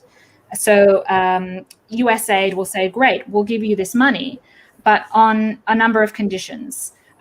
You can't use this money to support armed resistance, for example. It needs to be it needs to be depoliticized. So you can't mention Zionism. Maybe you can't mention even occupation. So there are strings attached, essentially. So it's not that the Palestinian organizations are forced to accept this funding and forced to do certain things with it. It's that they accept funding and there are strings attached, conditions placed on that funding. So inevitably, because these NGOs are competing for resources, even if they go in with good intentions and they really do want to support the Palestinians and help support development, encourage development, because they need money, they end up trying to appeal to these international donors and say, no worries, we'll do the projects that you want us to do, and And we'll make sure that we support nonviolent resistance. We won't mention terrorism. We won't mention Zionism. We'll be against terrorism. We'll be against armed resistance and so on. So it's very easy for them to kind of do their bidding. Yeah, a great question. Thank you for that. Thank you, Dr. Lena. And then maybe our last question from Shahira. Okay, so the Arab world is unified in condemning Israeli occupation in Palestine, but the condemnation is only words, not actions taken at all. And what are they scared of? Yes, thank you, Shaira, for the questions. Thank you, Shaira. Great question as well, and a big question.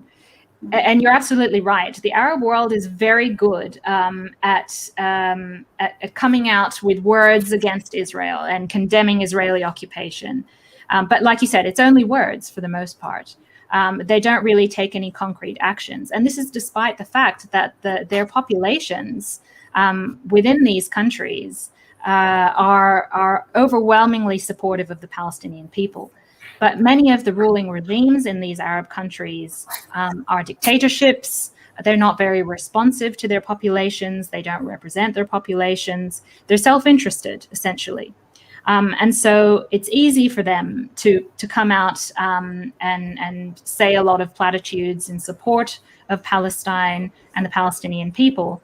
But in the end, they're ultimately self-interested. And they care about things like geostrategic considerations, geopolitics. So, for example, the Gulf countries, as I said, at the moment are mainly focused on the Iranian threat. They care more about that, certainly, than they do about the liberation of Palestine. And so that's what they care more about. It's not so much that they're scared as much as they're self-interested. So Israel, which is also anti-Iranian, would be a natural ally to them. So that's what they're focused on, essentially. And other Arab countries are just also too weak. They can't really engage in any kind of action against Israel because Israel is such a major military power. And I don't think there's a lot of will on the part of these Arab countries to undertake action anyway. Even when there was pan-Arab solidarity in the 50s and the 60s, and a number of Arab countries fought together against Israel, they were still somewhat divided. And they weren't very successful. So I think after that point, they realized that there was a lot to lose in supporting Palestinians militarily, and it was better then to focus on their own self-interest, their narrow self-interests, which is why, for example, we had Egypt being the first Arab country to sign a peace agreement with Israel. And it kind of turned inward and focused on itself and its own interests and regaining territory from Israel. And so that's the main problem with the Arab world is quite divided. These regimes are very self-interested, and they're not very democratic, certainly. So they don't represent their populations, which are very pro-Palestinian. So it's unfortunate, but that's the nature of it. Thank you for the answer. Okay, maybe the last question from Assis. Okay, so what prospects are there for the emergence of a third intifada? Okay, thank you, Assis. You are in Johor. Okay, please, Dr. Liana. Thank you, Assis. This is a very difficult question, and it's hard to answer because it's so hard to predict. Because anything can happen, as we've seen in the Middle East. Things can change in a day, in a night, in a week, and a lot of people have routinely been predicting the emergence of a third intifada. As I said, earlier this year, people were calling the demonstrations that took place in May and in June in Palestine a third intifada or a unity intifada. I don't think we can go that far just yet, because as we saw, they died down, and international attention also shifted away. I think we might be seeing the beginnings of a third intifada, but in its very early stages. So I think we're seeing a realization on the part of Palestinians that they need to remain united, that they are united above all in their cause, despite the fact that they are spread across the world, really, and spread across historic Palestine. And there's a recognition as well that the Palestinian leadership is weak, it's corrupt, and if the Palestinians are going to engage in some kind of uprising, they need to bypass the Palestinian leadership. And they need to create their own organizations that are grassroots-based, that supersede any kind of territorial fragmentation and factional disunity and political division of the kind that characterizes Palestinian politics today. So I think we're still in the very early stages of that. So there are some prospects. It's definitely possible. But I would say maybe not immediate. If it were to be well sustained and well organized, we would still need for these organizations to really establish themselves and really mobilize Palestinians on that mass level to be able to be a broad-based uprising of the kind that we saw, for example, in the First Intifada. Okay, Alhamdulillah. Thank you, Dr. Liana, and thank you so much for your time. So I think hopefully one day Palestine will be free from any Israeli occupations, and inshallah, may Allah the Almighty will protect Palestine, inshallah. So please, thank you so much to all the participants. Please fill in the link attendance. Okay, please see in this comment. So Dr. Liana, any conclusion from you for this presentation? I just want to thank you so much for allowing me for giving me so much time to speak about this issue, which is so close to my heart. And thank you to UiTM for your support, and also for the amount of interest that's shown. I'm always so touched by the amount of support and solidarity that is shown by Malaysians. It's just so heartening to see. We don't always see that, certainly not in the West, and even not in the Arab world. So it's just so heartening to see and to speak to you all. And thank you so much for all your questions, your brilliant questions, and for hosting me. Alhamdulillah, Alhamdulillah. So inshallah, we end our webinar with Tasbih Kufarah and Suratul Asr. Okay, wabillahi taufiq wa hidayah. Wassalamualaikum warahmatullahi ta'ala wabarakatuh. Assalamualaikum, and thank you so much, Dr. Liana, for joining us as a speaker. It's very good. I learned a lot from you. Thank you so much. Thank you.